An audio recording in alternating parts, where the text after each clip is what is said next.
ఈ గులాబీ చెట్టు చాలా పూసిందండి. గులాబీ పూలు ఇప్పుడే ఆగిపోయినాయి. ఇదిగోండి ఒకటి వచ్చింది, ఇంకో మొగ్గు ఉంది. మనకి మొక్క నిండా రావాలంటే ఈ ఫర్టిలైజర్ ఇవ్వాలండి, అప్పుడు మొక్క నిండా వస్తాయి.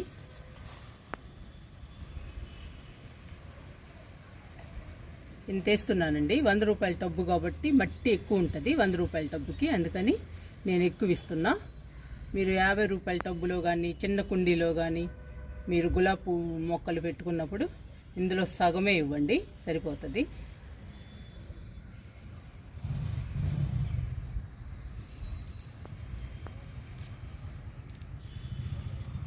మళ్ళీ ఎక్కువ ఇవ్వకూడదండి, మళ్ళీ మొక్క పాడైపోతుంది, అందుకని చెప్తున్నా మీకు. తక్కువ ఇచ్చినా పర్వాలేదు కానీ ఎక్కువ ఇవ్వకూడదు.